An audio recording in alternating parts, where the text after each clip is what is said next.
Oi, pessoal. Hoje nós vamos falar nesse Mandicast com os papais e as mamães dos baixinhos e baixinhas. Vamos falar sobre odontopediatria com o professor Gabriel Politano.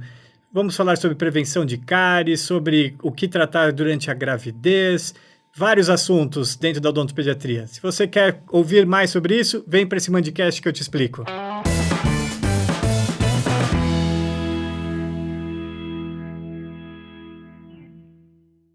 Olá, pessoal, sejam muito bem-vindos a mais um vídeo aqui do Mandicast. O Mandicast é o nosso canal de informação de odontologia aqui no canal do YouTube da Faculdade São Leopoldo Mandic. O Mandicast ele também pode ser ouvido no seu agregador de áudio preferido, aí, em algum podcast.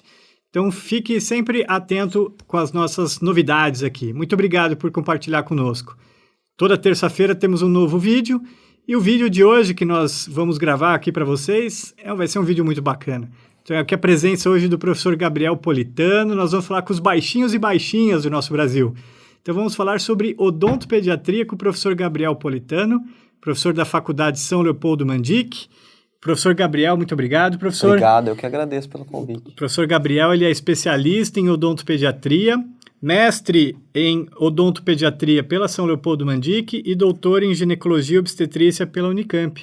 Então hoje vamos falar com os papais e mamães dos seus baixinhos e baixinhas. Exatamente. Certo? Obrigado, viu, pelo convite. É um assunto muito legal, né? Um assunto que, na verdade, é o meu dia a dia. E a gente, lógico, como odontopediatra, a gente gosta muito, defende muito que justamente todo esse cuidado de saúde bucal comece, não é nem mais no bebê, nem mais no neonato, é na gestação, né? Sim. Então a gente fica muito empolgado de falar sobre isso para que a gente possa conseguir trazer saúde para a população. É isso aí. Então, já que você deu esse start, eu queria justamente pegar esse gancho. Que você falou que agora a odontopediatria ela já começa desde o neonato, então desde a gestante. Exatamente, porque se a gente lembrar assim, bem mais antigamente, algumas décadas, vamos dizer, a odontopediatria era assim, aquela coisa mais curativa, né, para crianças, né, não se pensava muito em bebês, e se atendesse bebês, a gente chama aquelas crianças menores de 3 anos, mais particularmente pelo comportamento que eles apresentam, não só os bebezinhos recém-nascidos. Mas uma criança de 2 anos e meio, ela dificilmente se comporta na cadeira do dentista para fazer algo curativo. Então isso a gente chama de bebês. A cura de bebês, o tratamento de bebês já é algo mais recente no que se refere a reabilitações extensas e etc., abordagens mais contemporâneas. Bom, agora, a prevenção, o foco no consultório de trazer os bebês desde pequenininho, são coisas mais recentes. E se você parar para pensar, e principalmente no que se refere às pesquisas, a gente tem que tomar cuidado com isso, tem que ver se as pesquisas endossam esse nosso raciocínio, a gente vê que quanto mais cedo você trouxer essa família para o consultório, mais chance de prevenir essas doenças, né? Porque quando você traz uma gestante para o consultório, no seu final de gestação, porque no começo de gestação ela está muito atenta, muito preocupada com saúde bucal do bebê. Ela quer saber o sexo do bebê, ela quer fazer ultrassom, ela quer saber se está crescendo bem. Mas no finalzão da gestação ela está falando, esse bebê vai cair na minha mão aqui, eu sei que eu tenho que limpar o cordão umbilical, será que eu limpo a boca, e a chupeta, e a mamadeira?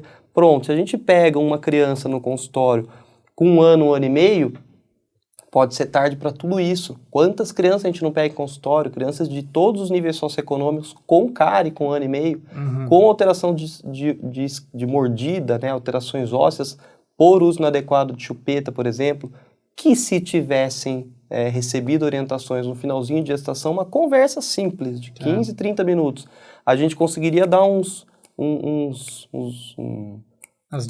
dicasinhas, né, assim, que entrariam na cabeça dessa família para no mínimo alertar de alguns detalhes, entendeu? Esse que é o foco.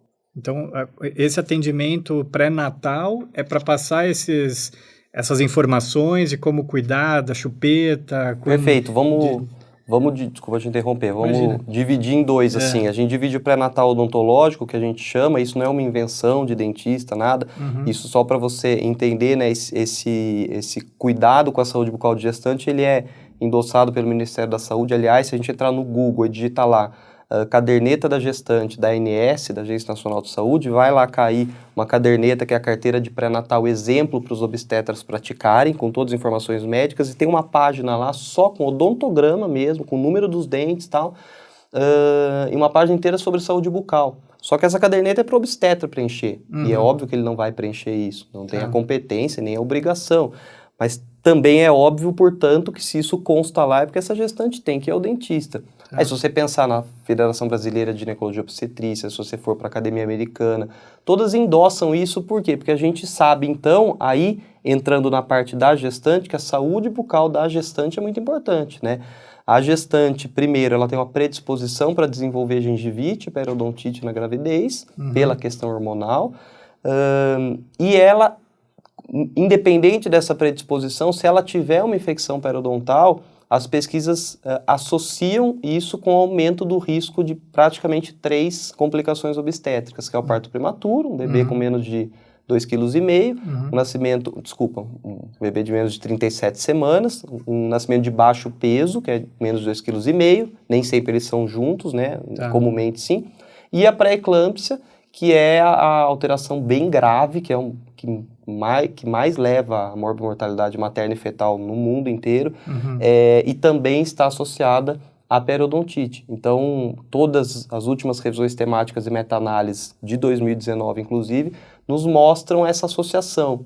Difícil dizer, estabelecer em que nível e como essa relação pode ser causal de fato ou não, mas é um alerta, né? Porque faz sentido que as infecções periodontais se disseminam pelo organismo. Sem dúvida. Quando você pega uma pesquisa que encontra bactérias estritamente periodontopatogênicas na placenta, no líquido amniótico, você fala, pô, de algum lugar ela vem, né? Então, isso alerta. Essa é a primeira fase do pré-natal odontológico, cuidado com a gestante, saúde bucal dela e tratamento dela, que comumente não é o odontopediatra que faz, a gente não é competente como um periodontista para fazer toda essa adequação. Mas você faz o encaminhamento. Perfeito, a gente costuma receber e encaminhar e falar para ela o seguinte, nós temos esses 2 focos, essa primeira fase você vai, legal, você vai receber esse tratamento, e aí você vai voltar aqui no final de gestação, como a gente já disse mais para o final, 35, né, acima de 30 semanas de gestação, para que então a gente converse sobre os detalhes de saúde bucal do bebê. E ela pode pensar, nossa, mas vai nascer sem dente, não tem cárie, porque a pessoa sempre pensa em cárie, né? Sim. E esses exemplos que eu disse são muito bons para mostrar que não é assim que a gente tem que pensar. Se eu recebo uma criança com 1 ano e meio com chupeta, seria muito bom se eu falasse para essa mãe, pode tirar. Ela fala, pode tirar? Então tá bom, então hoje eu jogo no lixo. A gente sabe bem que não é assim. Sim. Seria bom que ela tivesse ou evitado ou controlado da melhor forma para poder... Isso ela só teria se ela tivesse recebido informação lá atrás. Entendi. Entendeu? Essa é o principal motivo. E gostaria de reforçar que acabou de sair uma meta-análise agora, 2019, agora, nos últimos meses, justamente também mostrando que a gente tem uma eficácia ao abordar a gestante para prevenir cárie no bebê. Porque o odontopediatra pode gostar, né, ser um entusiasta de falar, eu quero falar com a gestante para que o filho dela não tenha cárie, mas será que isso de fato entra na cabeça dela? E quando a gente tem trabalhos clínicos e essa revisão sistemática recente, ela diz sim, se você pegar uma gestante, conversar com ela de uma forma correta, tiver uma didática, um poder de persuasão para passar aquelas informações adequadas, você consegue minimizar o risco do filho dela ter cárie lá no futuro, né? Que legal, isso é fantástico, é super importante, né? E aí o bebê nasce, quando que é a primeira visita que essa criança tem que ir ao odontopediatra? Então, se a gente conseguir que a gestante vá, legal, aí ela meio que está orientada sobre tudo, né? Para que ela possa trazer só quando o dente nascer. Então, é um ponto difícil. Fala-se assim, a maioria das associações brasileiras e mundiais fala assim, no primeiro ano de vida. Tá? Óbvio que eu gostaria muito que todos os bebês fossem nas primeiras semanas de vida, mas é utópico, não vai acontecer se não tiver uma queixa, né? Tem bebê que nasce com dente natal, tem bebê que nasce com anquiloglossia, com cisto, aí tem uma queixa principal para levar. Se não for assim, é tanta coisa na vida daquela mãe que não dá para exigir, talvez não seja tão fundamental. Agora, um pouquinho mais para frente, sim. Por isso, aí é que tá a sacada do pré-natal odontológico. É mais fácil uma gestante ir no final de gestação do que uma recém-mãe ir. Sem dúvida. Se essa recém-mãe perder esse primeiro ano de possibilidade de receber orientação, talvez seja tarde. E é muito provável que ela perca, porque ela vai ter essa dificuldade e ela vai levar por volta do primeiro ano mesmo. Mas tá bom, dentro de uma média, a gente pensa que procurar o dentista por volta até o primeiro ano de vida é bem legal. Tá.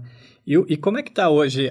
Você acha que as mulheres, as grávidas, elas têm essa consciência e elas estão indo ao odontopediatra fazer essa consulta pré-natal? Então, a gente depende muito isso aí no público privado é muito pior do que no público, né? Tem uma coisa assim que é clara que na saúde pública, eu não vou dizer que funciona da forma como a gente gostaria, mas que tem protocolos, é a indicação para que as gestantes visitem o dentista. Todos esses guias que eu estou te falando, os manuais, os projetos estaduais, municipais, federais de saúde bucal da gestante é uma coisa maravilhosa. Não que flua da forma mais perfeita. Às vezes o próprio profissional não está tão preparado, às vezes a unidade de saúde não consegue dar tudo isso, mas existe o protocolo, existe a conduta. Então, isso é disseminado na saúde pública. Na privada, a gente depende do quê? Do obstetra, clínico privado. E eu vou te falar que não é comum. Lógico, eu tenho essa percepção como clínico de consultório, tenho. Só que é uma percepção pessoal, um relato de caso. As pesquisas também mostram isso. Os obstetras não costumam indicar como rotina. Uma vez eu fiz uma pesquisa com um grupo de gestantes, onde eu dava palestra mensalmente, e eu fiz a pergunta: o seu obstetra te encaminhou para o dentista aí, independente de qualquer queixa, se eu perguntei para ele se eu devia ou se eu relatei dor, independente de qualquer queixa, era raríssimo. Quando você vai fazer uma pesquisa no consultório dos obstetras, eles respondem que sim, muitos. Só que aquela coisa do questionário, né? Sim. Naquele viés do questionário. Sim. Então, quando a gente confronta esses dois, assim, o obstetra falou na pesquisa que indica, a gestante falou que não foi indicada. E na prática a gente percebe que não é, né? Na maioria não vai. Infelizmente, mas eu acho que a gente está caminhando. Os bebês também não iam, né? Mas hoje isso tá forte, essa história dos primeiros 1000 dias de vida, desse cuidado, toda gestante entra nessa história, entendeu?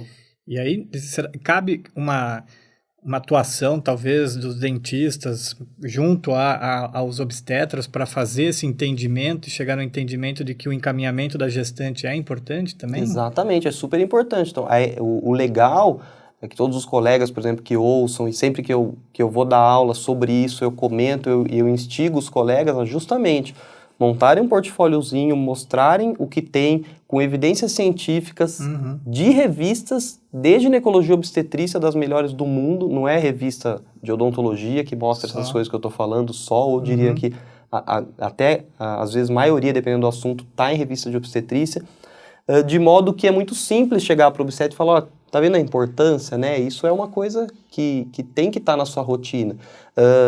E eu estou aqui à disposição para te ajudar, tal, mas isso cada profissional nas suas cidades poderia fazer. Mesmo assim, não é a maioria que vai acabar indicando. De qualquer forma, no mínimo, ele vai te ouvir, ele vai deixar guardado. Se tiver alguma queixa, ele vai lembrar e vai indicar. Claro. Né? Essa é a ideia. E aí a saúde bucal da gestante, porque quando elas têm um problema que não é tratado, é uma judiação, né? Claro, sem dúvida.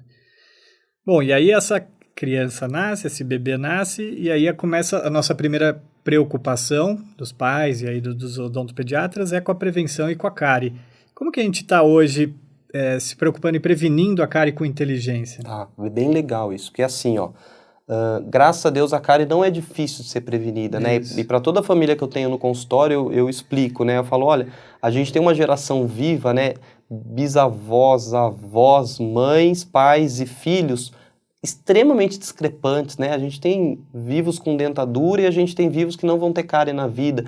E qual é a diferença dessas gerações? Não é conduta clínica, não é selante, não é flúor no consultório, é informação para a prevenção de cárie em casa, né? A cárie é uma doença ambiental, do dia a dia, reflexo de erros sequenciais de todos os dias. A gente acabou de ter a publicação da Declaração de Bangkok, da IAPD, né, de 2019, de 2, 3 páginas, está no site da associação. IAPD? Da Associação Internacional de Odontopediatria, né? E se você encontra no Google, tem traduzido também. E ele foca lá, né, as 4 recomendações principais para diminuir o índice dessa doença que atinge 600 milhões de crianças no mundo. É um absurdo de uma doença dessa, mais comum do que problemas pulmonares do que gripe, do que algumas coisas tão clássicas, só que doenças sérias, né, que podem levar a óbito, como a cárie, por exemplo. E para prevenir, são cuidados caseiros. Você não vai ver lá, visitar o dentista todo mês, fazer selante o tempo inteiro, aplicar flúor. Não, é uma coisa caseira, é o controle da dieta. Então, quando a gente fala dessa prevenção inteligente, é lembrar que o que mais previne cárie é controlar a dieta. Lógico que a escovação é importante, mas a prova de que a dieta é mais importante são os nossos filhos, são os filhos de todo mundo, porque eles comem 6, 7, 8 vezes por dia, escovam 2 a 3 e se mantêm livres de cárie. De modo que o que importa é o que e com qual frequência a gente está comendo nas vezes que a gente não está escovando, né? Porque o que importa é com qual frequência o carboidrato entra na boca daquela criança para que se produza tanto ácido sem dar tempo da saliva tamponar aquilo, já que não vai ter escovação. Então, uma criança que tem uma regra de nutrição, café, um lanche, um almoço, um lanche, uma janta e eventualmente uma ceia, sendo que o lanche é um só e é um lanche saudável, e à tarde também, e sendo que um dia ou outro tem bolinho aqui, e um dia ou outro tem uma festinha, e sábado, domingo tem a casa da vovó, ninguém tem cárie em 1, 2 dias de erro, né? Precisa errar sistematicamente. Então, toda criança que tem cárie tem um erro, não foi por maldade.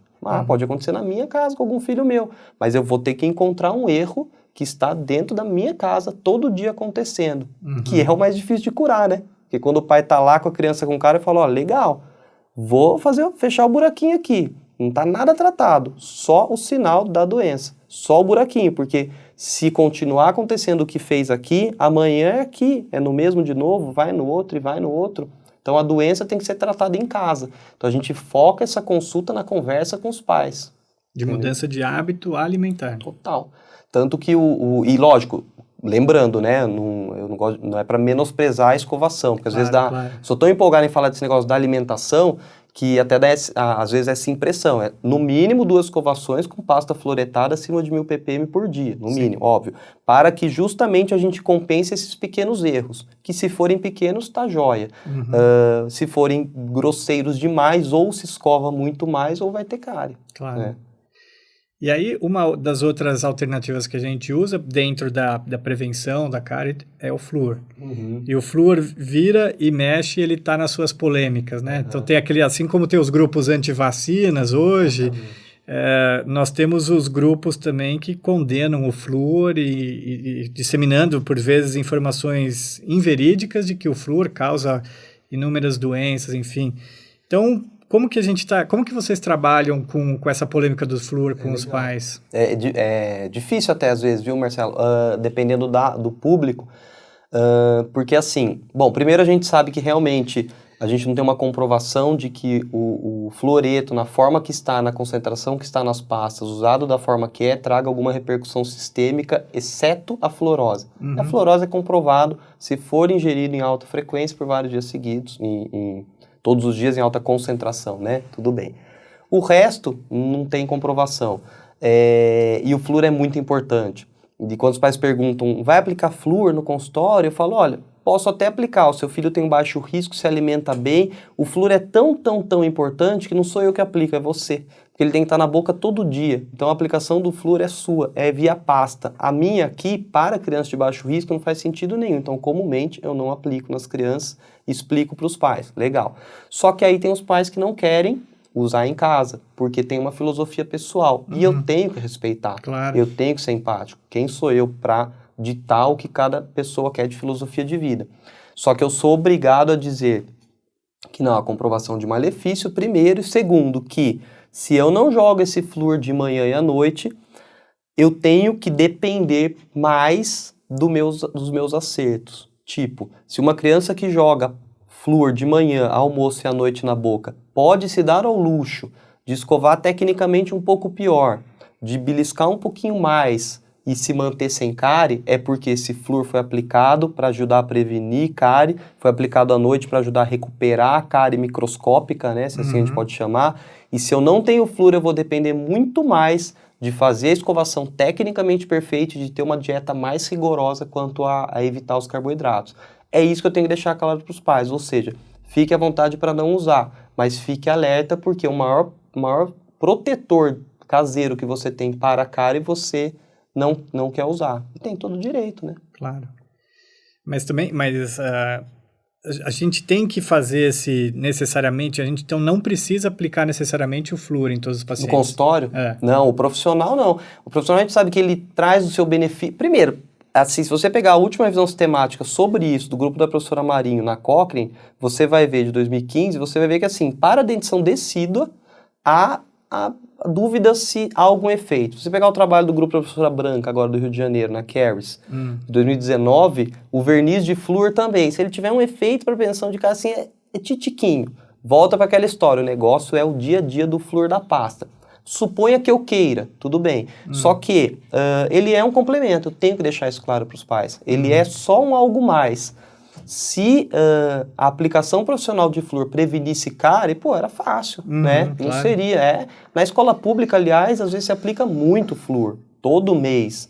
E cadê a ausência de cárie? É o contrário. Vai para casa, come muito mal, tem uma frequência altíssima de carboidratos e vai ter cárie. Então, é um complemento. E aí, te respondendo, a gente, durante a consulta e com todas as perguntas de anamnese, classifica essa criança em risco baixo, moderado ou alto para cárie. Sim. Baixo não se aplica, moderado e alto se aplica. Com 6 meses se for moderado, com 3 a 1 mês se for alto. E se tiver cárie nem se fala, aí cabe. Mas mesmo assim, é um complemento.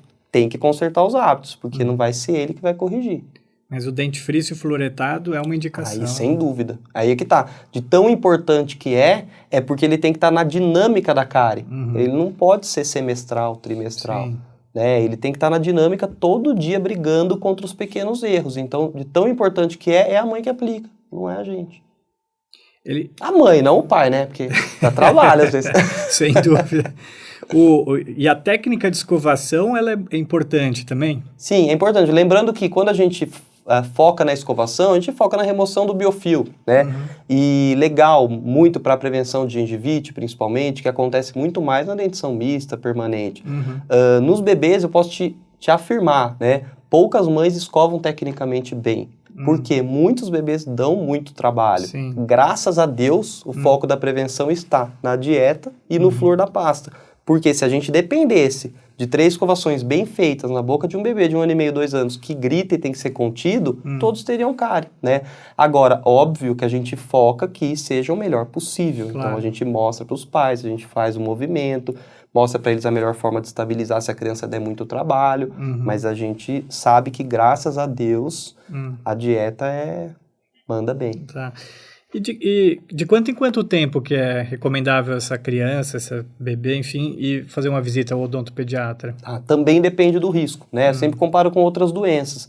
Se você tem exames diversos que são feitos em adultos, né? Sei lá, um exame de próstata, uma mamografia, você tem, primeiro, se tem histórico familiar ou não, vai antes ou depois. Se tem histórico pregresso seu mesmo, você vai mais ou menos, vai antes ou vai depois. A cárie, como a nossa atuação em consultório, uma criança de 1 ano e meio com 8 dentes na boca, eu não vou fazer nada nos dentinhos incisivos dela que vai prevenir cárie, senão o que eu vou orientar para essa mãe fazer em casa e prevenir cárie, essas orientações e exame que eu vou fazer, eles são também baseados no risco que a criança corre em casa, que é baseado na conversa que a gente tem. Então, tudo que se refere a risco de cárie, a gente conversa na anamnese para estipular o risco de cárie daquela criança. E a partir daí, ela vai se dar o luxo de voltar uma vez por ano, ou 6 meses, ou 3 meses. Vai depender. Então, se eu tenho um bebê que veio no consultório 1 ano e meio, mamadeira 5 vezes na madrugada, eu olhei, não tem cárie, penso comigo, não tem cárie ainda. Daqui 3 meses tem que voltar. Porque o risco é muito grande. Se voltar daqui 1 ano, pode ter no canal já. Sim. Né? Já se a criança tem uma perfeição, a mãe ciente de que se ela continuar essa perfeição, o risco de cárie é muito pequeno. Né? Aí ela poderia estender um pouco mais. Então a gente gosta de fazer isso para que os pais tenham essa consciência. Né? Mas e o uso da chupeta, aí pensando no problema de ortodontia, da como é que a gente conversa e como é que a gente ajuda os pais nesse sentido? Mesma história. E eu foquei muito mais a cárie na conversa até aqui, né? Que é uma coisa que os pais se preocupam muito. Claro. E a chupeta é outra história que também a gente tem que analisar o risco e também tem que estipular o retorno baseado nela. O ideal, dentro de uma vamos pensar assim, resumindo, tudo que a gente tem de discussão em cima da chupeta é que todo mundo tente evitar ao máximo, né?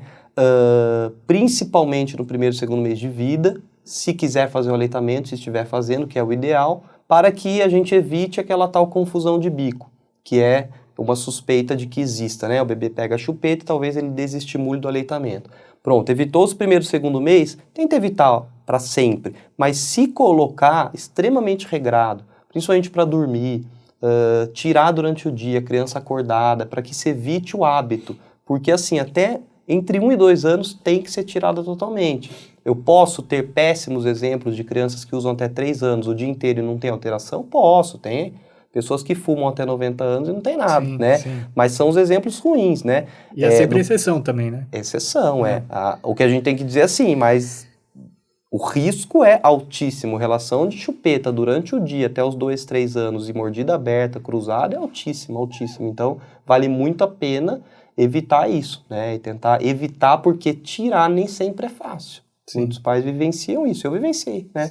E não é 4 fácil. vezes. 2. Por enquanto, 2. Por enquanto. O meu primeiro usou, com 2 anos a gente tirou fora, o segundo e terceiro não usaram. Minha quarta pequenininha, que vai fazer 1 ano agora, usou, com 2 meses colocamos, e com 4 ou 6 meses já tiramos, porque a gente já percebeu que, né, que já, esse empenho em tirar é muito válido mais cedo, porque daí realmente você se despreocupa. E tem alguma técnica, assim, para facilitar? Difícil. Justamente pela idade ideal para tirar ser muito cedo, as técnicas, elas não são muito... Né, as técnicas, elas acabariam dependendo de uma maturidade, entendimento da criança. Como que eu vou conversar com uma criança de 6 meses que vai ter uma técnica? No fim, é tirar, né? Lógico, acalentar. Quando é uma criança mais velha, 1 ano e meio, 2 anos, dá para fazer atividade, fazer um calendário, dizer que todo dia faz xizinho, olha que legal, tá ficando menos, vai chegar aqui nesse dia, o dia do Papai Noel, você vai entregar, você vai conseguir. No mínimo, ela tá participando do processo. Quando ela chegar lá, ela ganha um presente, um ursinho, ela dorme com o ursinho. Quando ela chorar, a mãe vai lá, o pai vai lá, acalenta, fala, tô com você, você tem que tirar, você conseguiu. 2, 3 dias, 1 semana, vai passar.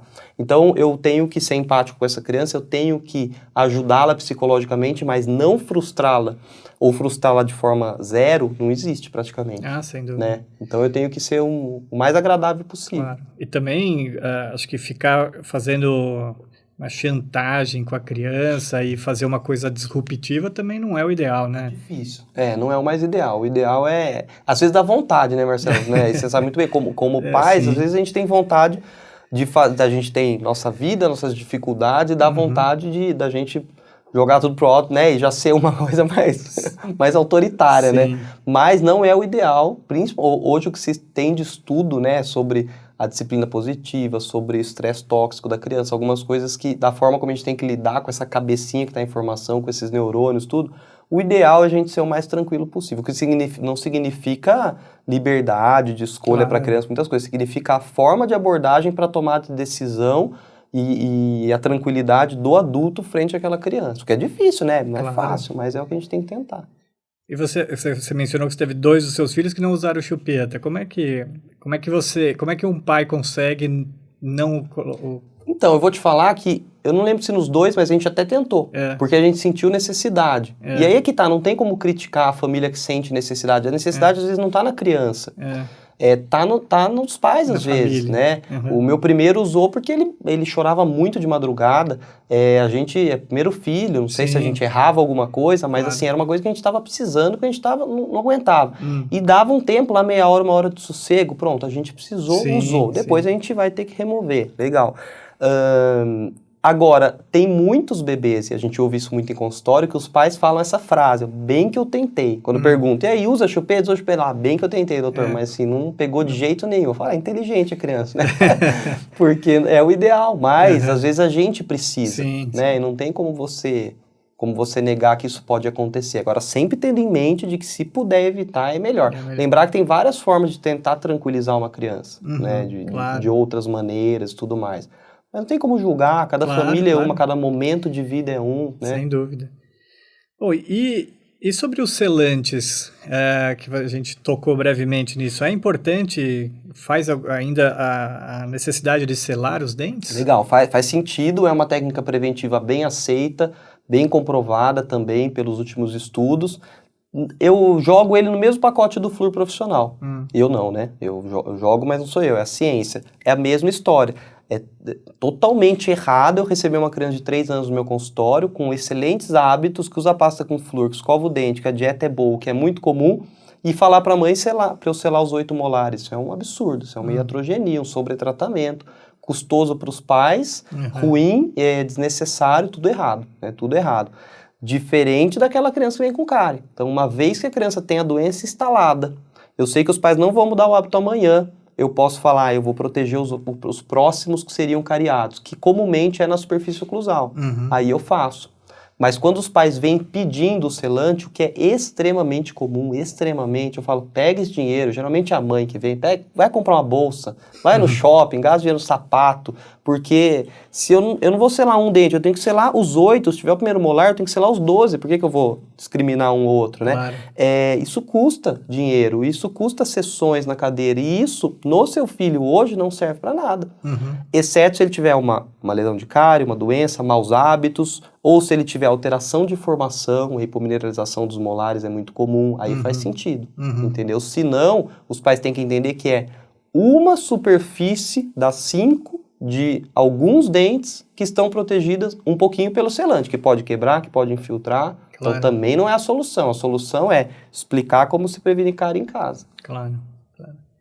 E o pai, como que eles aceitam gastar o dinheiro com essa consulta do bebê para fazer uma limpeza em bebê, alguma coisa assim? Eu acho que a gente mora num país que a gente é muito feliz de ser odontopediatra aqui, graças a Deus. Porque se a gente comparar com Europa, a experiência que eu tenho mais é de ministrar aula na América Latina ou Europa. Tá. América do Norte não muito, mas eu sei como é a realidade também.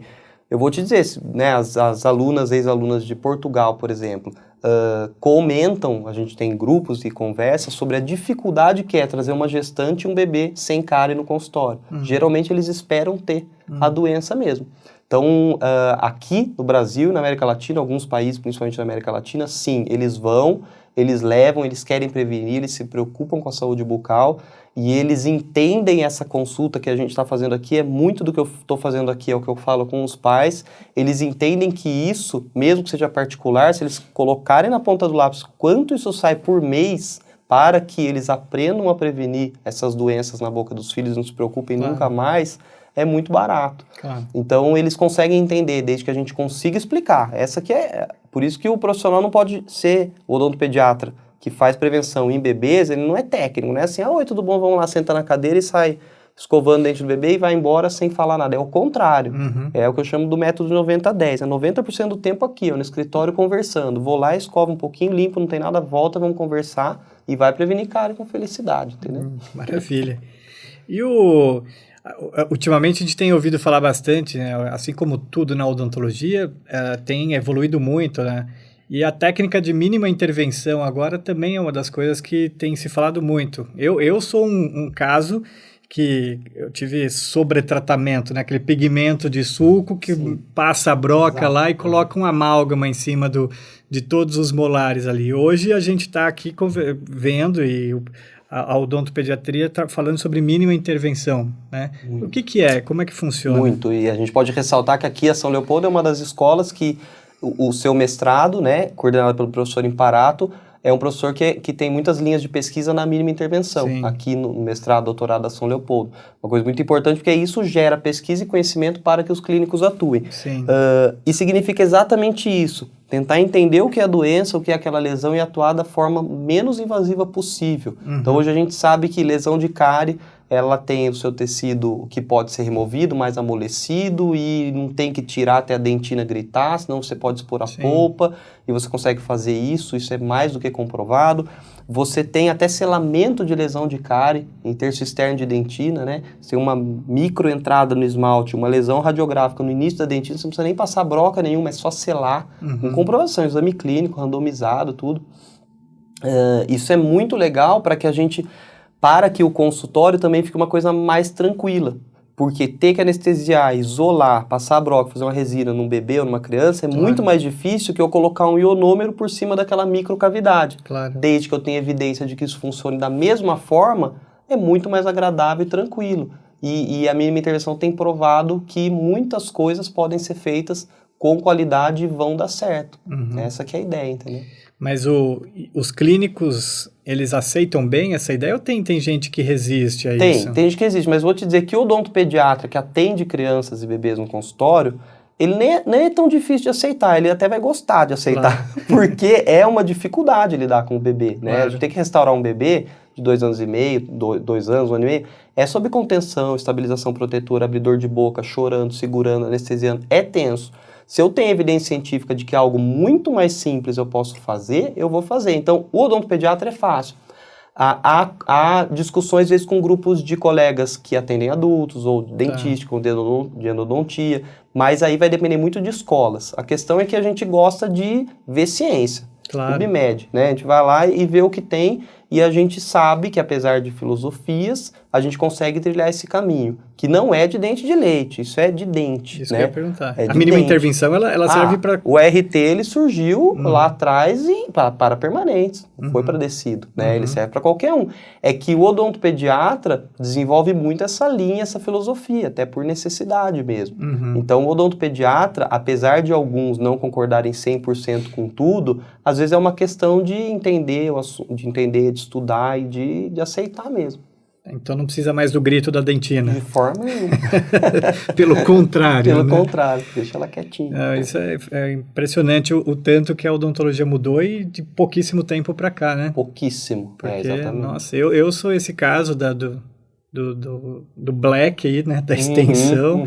Acho que, se eu não me engano, o centro acadêmico, tinha alguma coisa dentro da escola, da faculdade, que chamava o grito da dentina, né, que você tinha, e agora é o contrário. Agora é exatamente o contrário. Por isso que é importante pesquisa, né? E apesar do permanente ser importante, no tecido, quanto mais jovem, essa polpa é tão ampla, e às vezes uma lesão média num dente permanente, no tecido está na polpa. Se for proximal ainda, então para evitar a exposição pulpar, que vai gerar um tratamento endodôntico radical, vale muito a pena tomar esse cuidado. Claro. E sempre estudar, sempre estar atualizado para saber dessas coisas. Exatamente. Né? O que na odontopediatria chega a ser um problema porque ela é multidisciplinar, né? Veja quantas coisas a gente falou aqui. Então, ela envolve todas as outras especialidades focadas para a criança. Então, infelizmente, ou felizmente, mas eu digo assim, exige que o odontopediatra esteja atualizado em todos os âmbitos, né? Ele vai medicar, ele tem que estar na terapêutica, ele vai restaurar, ele tem que estar na dentística, vai fazer cirurgia mais invasiva, avançada, ele tem que estar na cirurgia, tem que estar habituado com normas e regras e ciência de muitas especialidades, né? Para praticar aquele dia a dia. E como é que a gente trata crianças, como que lidar com crianças ansiosas dentro do consultório? Que é muito comum, né? Tem várias formas. Primeiro, a gente tem que entender a ansiedade dessa criança, ver se a ansiedade é uma ansiedade real, ou é um medo, ou é uma birra, né? Vamos dizer que realmente é uma ansiedade, a gente tem que ter todo o cuidado do mundo. Essas crianças, realmente, elas merecem um cuidado. E elas merecem um cuidado de um profissional preparado, profissional que não se estresse, um auxiliar, uma recepcionista, a equipe inteira que tenha preparo para isso, né? E a gente pode, desde condicionamento verbal, condicionamento de sessões, condicionamento de mostrar as coisas, de usar livros, usar tela, usar vídeo. Hoje em dia a tecnologia é tão linda, né, que a gente consegue condicionar e às vezes, pronto, tira o medo da criança em pouquíssimas sessões ou na mesma sessão. A ansiedade, né, que existe. Porque o medo às vezes é uma outra coisa. Agora, tem casos em que não, e aí é muito válido a parte medicamentosa. E a gente tem possibilidade de fazer sedação leve a moderada no consultório, né? Então a gente pode usar medicamentos via oral, ou o próprio óxido nitroso inalatório. Se for realmente uma ansiedade, a criança ansiosa, ela senta na cadeira, geralmente. Ela deixa você mexer, ela deixa você colocar máscara de óxido nitroso. O que ela não consegue é ficar calma com aquilo. Diferente de uma criança que faz manha ou faz birra, que não desce do carro, que está gritando. Essa não tem como sedar, por exemplo, inalatório, né? Então, a gente tem que aprender, primeiro, que a gente tem que lidar com isso, e a gente tem que lidar com isso da melhor forma possível. E, aliás, eu sempre ressalto isso, quando eu dou aula em curso de pós-graduação, eu falo, olha, presta atenção todo mundo, vocês estão aprendendo tudo, endo, cirurgia, tá, mas você sabe que o pai vai te procurar mesmo? A diferença que você tem que ter para um profissional que atende adulto é conseguir lidar com uma criança. Porque, na boa, qualquer dente descido para ser restaurado é mais fácil do que o permanente. qualquer canal de descida é mais fácil que o permanente, qualquer extração de descida é mais fácil que o permanente. E por que é que quem atende adulto não atende criança? Só pelo comportamento da criança, dos seus pais, às vezes. Então, o único diferencial de quem é odontopediatra, apesar de ter que se adequar com as técnicas, o principal que os pais procuram é o cuidado, o carinho, a simpatia com aquela criança. Sem dúvida. Se não, é só técnica, né? E a técnica, sinceramente, quem atende adulto vai ter, se bobear, melhor. Né? Não, sem dúvida. E a humanização de atender, seja criança ou um adulto, é fundamental, né? Fundamental. Ainda mais para criança. Na odontopediatria nem se fala. Sem dúvida. Legal, professor Gabriel, muito obrigado por essa ótima conversa aqui que nós tivemos agora, falando sobre odontopediatria, passamos aí desde da gestante até aqui o jovem, a criança jovem. Muito obrigado por todas essas dicas, tá bom? Eu que agradeço, professor Marcelo, obrigado por todos aí pela atenção e espero que eu tenha ajudado. É isso aí. Então, se você gostou do nosso vídeo aqui com o professor Gabriel, deixa um like, se inscreva no canal da São Leopoldo Mandic para sempre receber os alertas dos novos vídeos que vão ao ar sempre às 19 horas nas terças-feiras. E lembrando que também fica disponível o áudio lá no podcast, tá bom? Muito obrigado, pessoal.